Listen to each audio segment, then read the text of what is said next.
नमस्ते, मैं सुलता महाराणा। आप सबका स्वागत है मेरे YouTube channel SM education the educational platform पर। आज हम MST 9 कहानी स्वरूप और विकास अध्याय 2 कहानी के सिद्धांत और स्वरूप के एक महत्वपूर्ण प्रश्न की ओर चलते हैं। उससे पहले आप सबको आपकी परीक्षा की अनेक अनेक शुभकामनाएं। आप अच्छे से अंक प्राप्त करो, अच्छे से लिखो। भगवान से प्रार्थना है कि आप परीक्षा मॉल में जब बैठे और प्रश्न को जब देखें, आपको सारा उत्तर याद आ जाए और बहुत ही सुंदर अक्षरों में आप उसे अपने परीक्षा के जो आंसर खाता है उसमें उतार सके। ये मेरी दुआ है। तो चलते हैं प्रश्न की ओर। प्रश्न है, कहानी वस्तु और शिल्प के सैद्धांतिक पक्ष पर प्रकाश डालिए। कहानी में वस्तु और शिल्प के सैद्धांतिक पक्ष पर प्रकाश डाली है। तो देखिए यहाँ पर वस्तु क्या होती है। वस्तु, कहानी में वस्तु किसे बोलते हैं और शिल्प किसे बोलते हैं उसके बारे में हम जानेंगे। बहुत ही शॉर्ट कर दी है इसे, लंबा भी नहीं है। तो अगर संक्षिप्त टिप्पणी में आती है तो ये प्रयोग में आएगा। तो देखते हैं उत्तर की ओर। लेखन एक कला है। लिखना जो है एक कला है।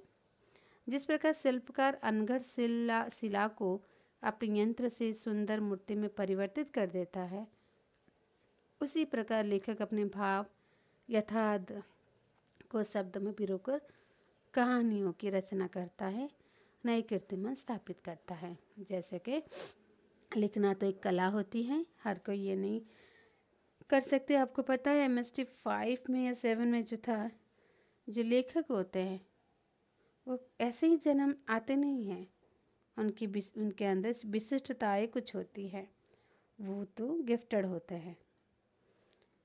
तो ये कला होती है। जैसे मूर्तिकार यानी जो शिल्पकार होता है, एक पत्थर उसे दिया जाए जो कि उबड़ खाबड़ हो, अनगढ़ हो, जिसका कोई आकार ही ना हो, वो अपनी अस्त्रों के सहायता से उसे एक सुंदर मूर्ति में परिवर्तित कर देता है।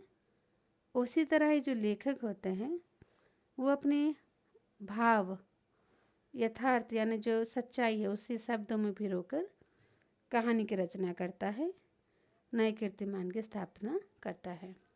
दूसरी ओर बाकी के सामान्य लोग भी भारतीय जिंदगी जीते हुए समाज की व्यापक मुश्किलों और समस्याओं से रूबरू होता है।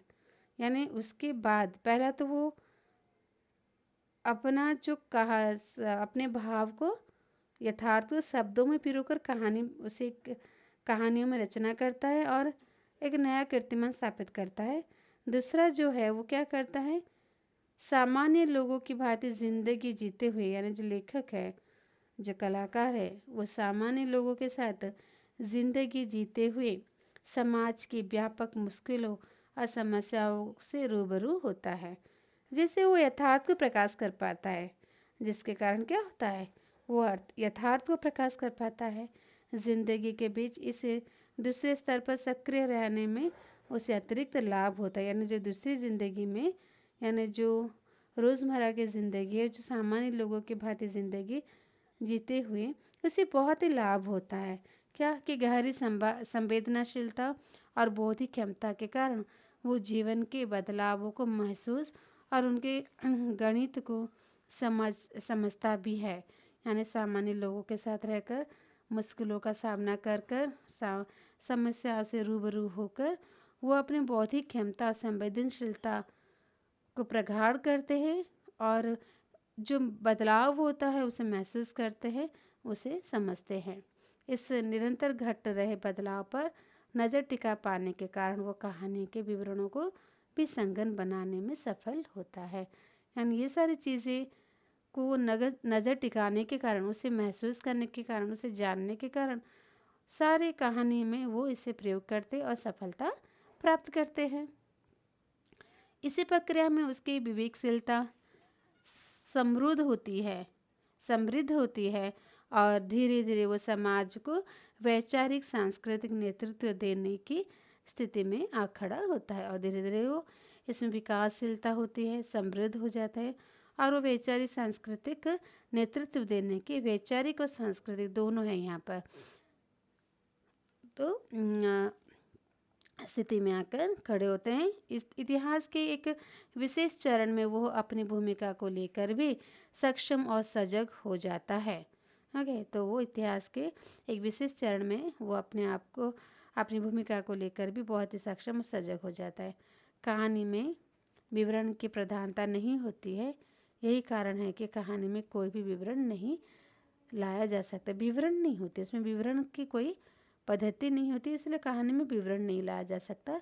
अथवा कोई भी विवरण कहानी पर आरोपित किया जा सकता है, लेकिन कोई विवरण आरोपित किया जा सकता है लेकिन उसे नहीं लिया जा सकता है। लेकिन जीवन स्थितियों में निरंतर होने वाले बदलाव के कारण कहानीकार की नज़र अपने आप नए सवालों पर टिक जाती है। धीरे धीरे इन सवालों को महत्व भी अपने भी पहले की तुलना में अधिक मिलने लगता है। ये जो सवाल है उसके जो महत्व धीरे धीरे अधिक मिलने लगता है। समय के चलते समाज के नए विषय और अंतर्विरोध को कहानीकार, यानी समाज में चलते समय या रहते समय जो अंतर्विरोध, मन के अंदर जो विरोध होती है, को कहानीकार की दृष्टि से संक्षेप में कला अथवा साहित्य की वस्तु कहा जा सकता है। इस वस्तु की खासियत ये होती है कि इनका अपना चरित्र होता है और कहानीकार इस वस्तु को एक बिंदु से आगे नियंत्रित नहीं कर पाता। ये जो है उनका अपना ही चरित्र होता है, इस वस्तु की जो है अपना ही खासियत होती है। ओके, और इसे वो थोड़ा सा भी हेर बदल या कुछ नहीं कर सकता है। पहली चीज़, अब वस्तु किसे कहा जाता है जान लीजिए। समय के चलते समाज के नए विषय और अंतर विरोध को कहानीकार की दृष्टि के संक्षेप में कला अथवा साहित्य की वस्तु कहा जाता है।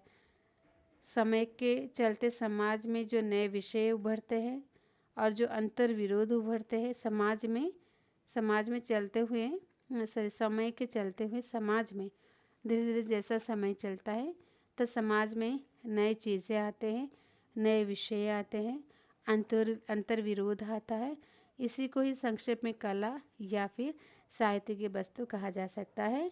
और इन वस्तुओं की खासियत यह होती है कि इसका अपना चरित्र होता है और कहानीकार इस वस्तु को एक बिंदु से आगे नियंत्रित नहीं कर सकता है, बल्कि अनेक अवसरों पर वस्तु के मूल चरित्र द्वारा परिचालित होती है। वस्तु जो है मूल चरित्र द्वारा परिचालित होती है। इस तरह उसके हाथों लिखी जा रही कहानी में भी उस वस्तु द्वारा परिचालित होती है। कहानी पढ़ते समय पाठक का ध्यान इस नए वस्तु की ओर जाता है और इसके दबाव में वो नए ढंग से सोचने पर विवश होता है। वस्तु से अभिप्राय है कि समाज के केंद्रीय सवालों, सरकारों और पक्षों की संपूर्ण उपस्थिति और उनकी संपूर्ण अनुशासनकारी प्रवृत्ति को हम कहेंगे। यानी यहाँ पर वस्तु हम कह सकते हैं कि समय के चलते नए विषय और अंतर्विरोध, और वस्तु से ये भी अर्थ होता है कि समाज के जो केंद्रीय सवाल है वो सरकार और पक्षों की संपूर्ण उपस्थिति को और उनकी संपूर्ण अनुशासनकारी प्रवृत्ति को कहा जाता है। व्यापक तौर पर शिल्प का, ये तो हो गया वस्तु हमने देखा, अब शिल्प की ओर चलते हैं। व्यापक तौर पर शिल्प का चुनाव तथा उपयोग लेखक स्वयं करता है। जो शिल्प का चुनाव है उसका जो प्रयोग है लेखक स्वयं करता है और उसके उपयोग के लिए जिम्मेदार भी उसे ही ठहराया जाता है। यानी शिल्प के प्रयोग के जिम्मेदार जो है वो लेखक ही होते हैं। पात्रों की परिकल्पना, स्थितियों के चुनाव, कहानी के आरंभ और अंत के निर्णय, संवादों अथवा वर्णनों की प्रधानता, तय किए जाने के पक्ष आदि चीज़ों के लिए स्वयं लेखक अपना लेख के अधिकार इस्तेमाल करता है। पाठक अथवा आलोचक द्वारा मिलने वाली प्रशंसा का अधिकार भी वही होता है। लेकिन शिल्प में मनमानेपन की गुंजाइश एक सीमा से आगे नहीं होती, क्योंकि लेखक अपने वक्त की बृहत रुचिया से अनुशासित होता है। यदि वो अतिरिक्त मनमानी चलाने लगे तो पाठक की स्वीकृति पाने में सफल न होगी। ओके, अगर वो अपनी मनमानी करेंगे तो पाठक की स्वीकृति नहीं पा पाएंगे। इसके अनुपात में उसकी अपील में भी कमी आएगी। वो व्याख्या तथा बहस में अमृत लग सकती है और अमृत है भी, लेकिन यह प्रस्तुत तर्क की केंद्रीय उपस्थिति की किसी कहानी के भीतर पहचानी जा सकती है। तो आपने शिल्प और वस्तु के बारे में जाना यहाँ पर, तो बड़ा ही सहज है ये, इसमें कोई कठिनाई है नहीं है। तो आप इसे ध्यान दे के सुनिए।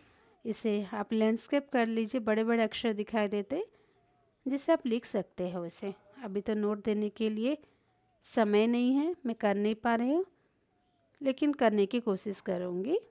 और थोड़ी सी तबीयत ख़राब है इसलिए मैं धीरे धीरे पढ़ा रही हूँ, और क्योंकि अस्थमा से थोड़ा सा इफेक्टेड हूँ, जोर से शब्द नहीं बोल पा रही हूँ। तो धन्यवाद, नमस्ते।